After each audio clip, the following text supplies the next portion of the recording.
I thank you for your attendance. riches the Radiant Host have retrieved were hoarded in Al-Zadal's name.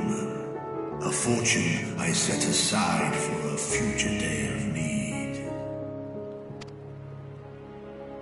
And lo, that day hath come. Made aid our wounded city in reclaiming its vibrancy and vigor.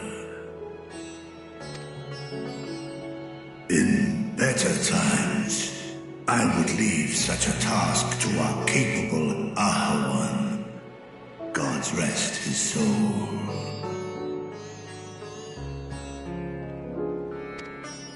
Finding myself bereft of his counsel in the here and now, I will assume the responsibilities of mine office directly.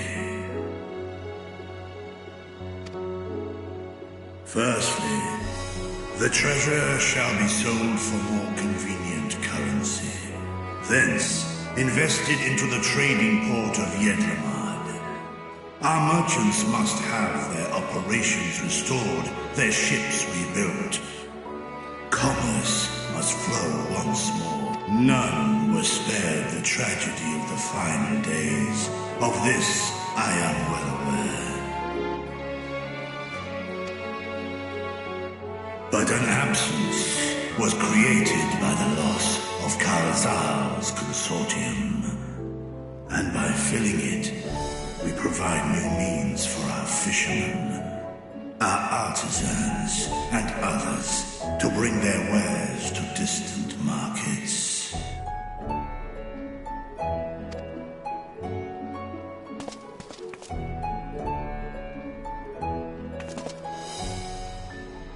And what of the children who were left without family to care for them?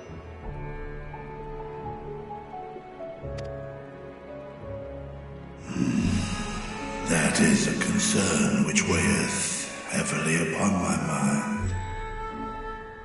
A simple gift of coin will soon be exhausted, leaving these young souls adrift on the fringes of our society. Nay, a proper solution is needed, one which doth guarantee their welfare for years to come. Thou hast surely seen how other nations rise to meet this challenge, adventurer. What dost thou deem the wisest course?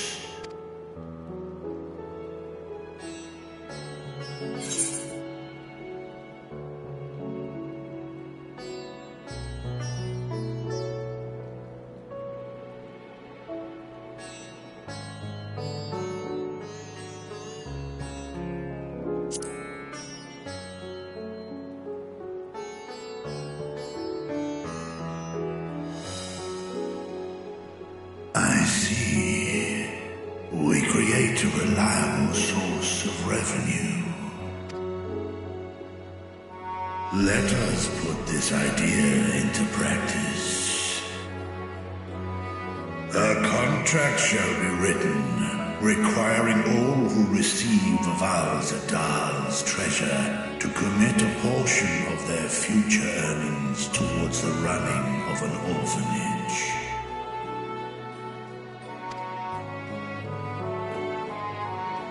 Now, such an influential policy is deserving of a worthy name.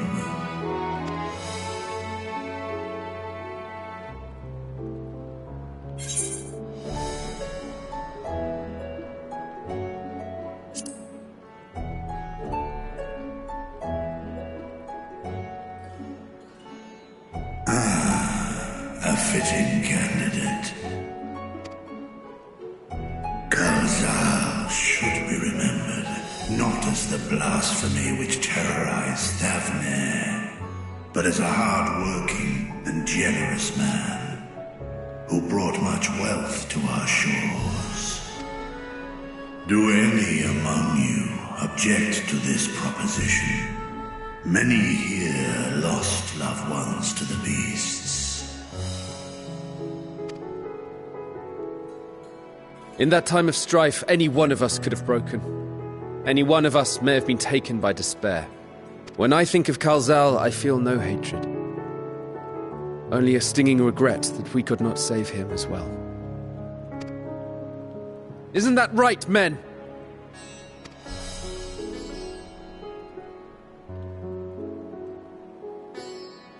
This bodes well for that boy.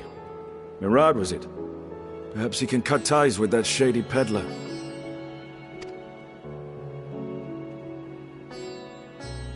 Then let it be done. Henceforth, this initiative shall be known as the Kalzal Foundation. Nabdeen, thou art to assemble a patrol and ensure that no child in this city liveth in squalor.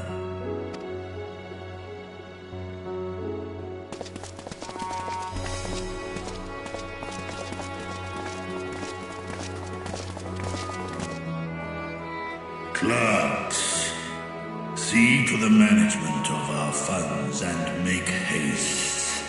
Our citizens must not suffer a day more than is necessary.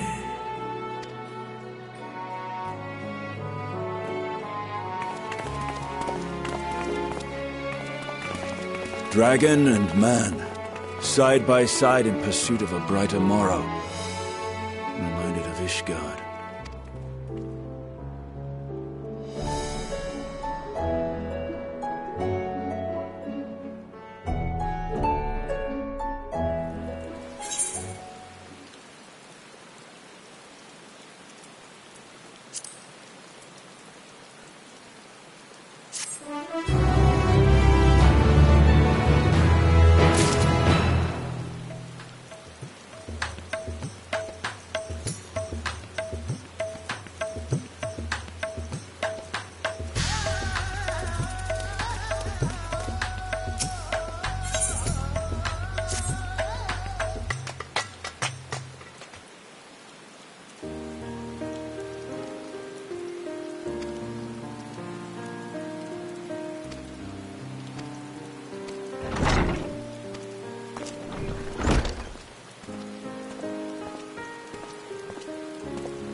Right, here we all are.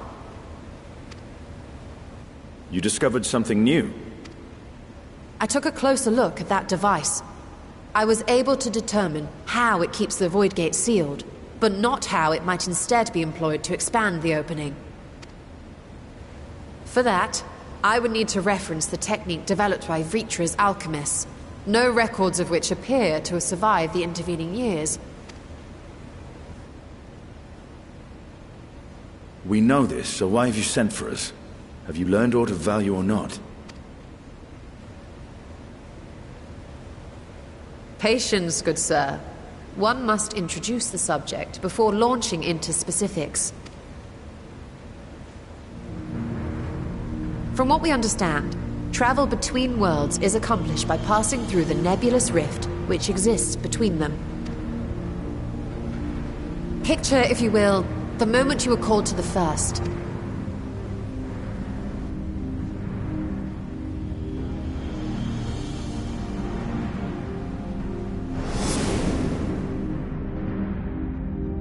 You touched a focus of some kind to help the Exarch pinpoint your location. His summoning spell then channeled the energies of the Crystal Tower to begin your journey to his world.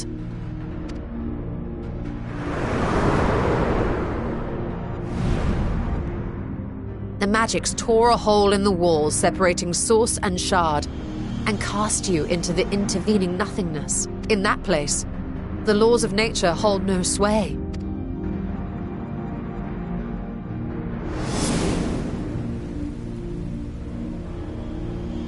Yet even through this realm of temporal and spatial instability, you were borne safely to your destination in the first. The feat that guided you across such an unimaginable distance, both physical and metaphorical, was nothing short of a miracle.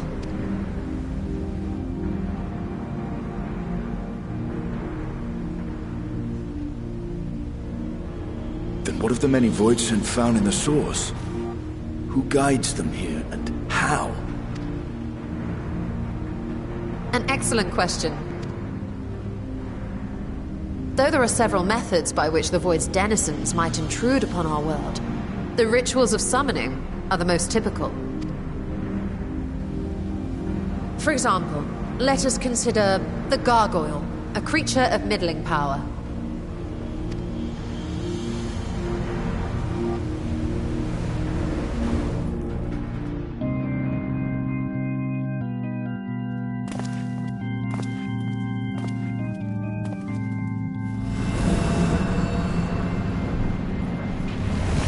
Upon such an entity, the prospective summoner must force open a void gate. The portal lasts but a moment and is relatively small, allowing only an imp or other lesser being to squeeze through with their physical body intact.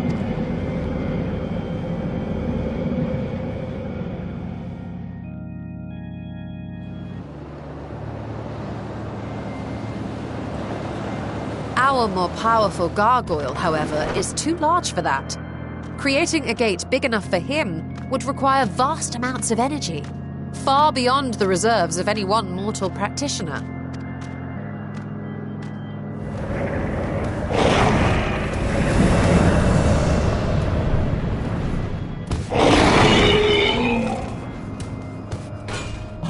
Instead, 'tis far more common to bring over only the entity's soul. We had a taste of that ourselves when a certain Exarch dragged us to the first.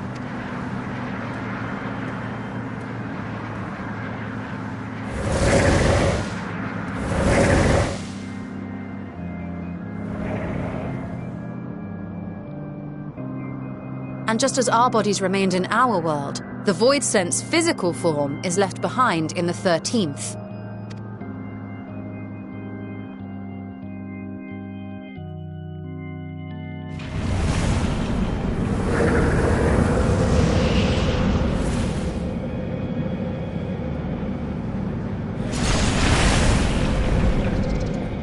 Once at its destination, the summoned soul is granted a temporary shell to inhabit. In the gargoyle's case, a stone effigy has proven a suitable vessel.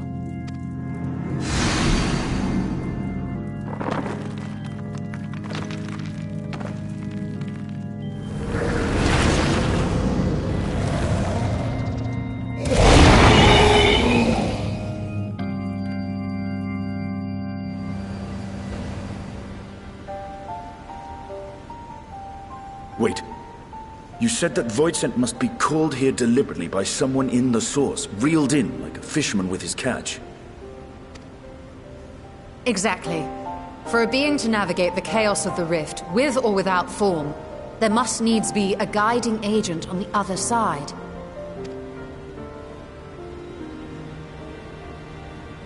When the hordes poured forth from Alag's Great Gate, it was the technologists who drew them through. Though to my knowledge, planar fissures are in essence natural passages between our world and the void, which require no such guidance to traverse. Why is only the boundary between the Source and the 13th so fragile? So much so that it often tears open of its own accord. I believe solving that mystery is key to understanding travel between the Source and its reflections. And how do you intend to get your answers? No. The danger is too great.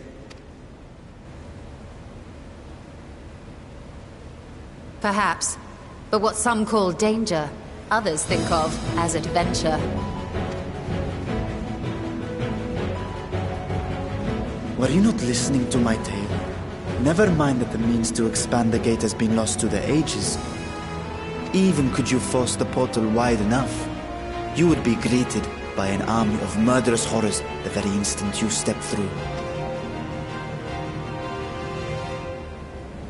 I assure you I was most attentive. And I agree that to go alone would be certain death. But if I were to bring along one who has already braved the 13th, and humbled the cloud of darkness, well, I imagine my chances would be much improved.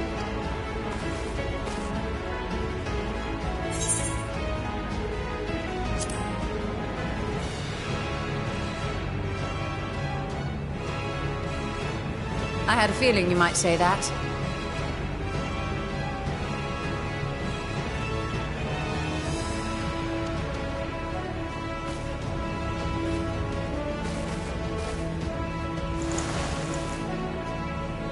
Once again, I put my life in your ever-reliable hands.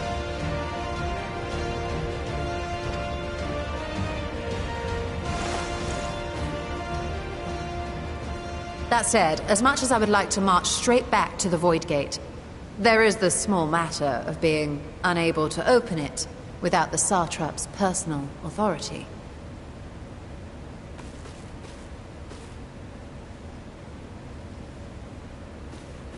As I've said before, I will grant you and yours any boon you choose to name, provided it does not endanger my people. You have my word that we will take every precaution. Not a single void scent will be allowed to threaten Radzat-Han, assuming we manage to expand the portal in the first place. You have a plan. Actually, I had hoped you might help us with that. I presume the alchemists you retained supplied you with some explanation of their methodology. That they did. House Daimir was overseeing the project. Daimir. Ah, yes. The family associated with the great work.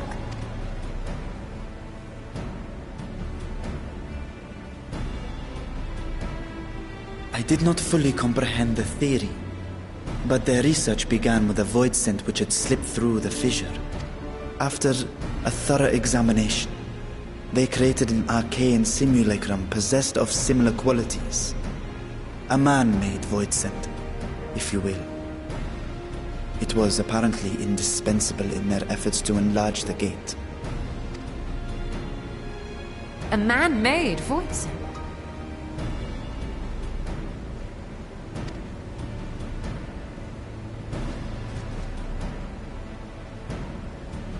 Yes. Being great admirers of the Archons, House Daimir submitted detailed notes to Charlene's official committee. They expected praise and accolades for their simulacrum, and were thus devastated to be informed that their work had been classified as prohibited material. If that's true, then those notes might still be stored in a forbidden archive somewhere. Not Google, of course, since that library had yet to be built. Which leaves us with...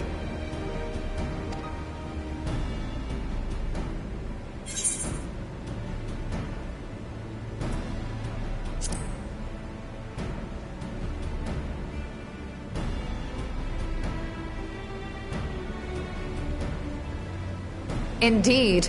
Numenon's restricted stacks may very well hold a copy. In which case, I say we head directly to Charlian.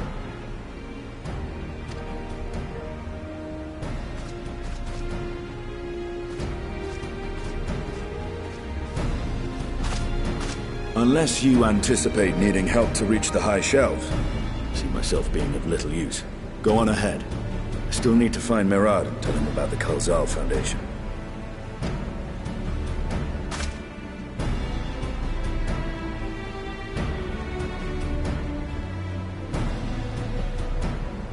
Let us be on our way as well.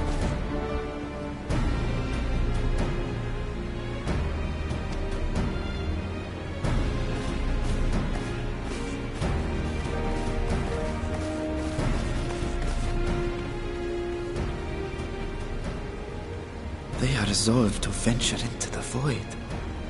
Do I sit idly by?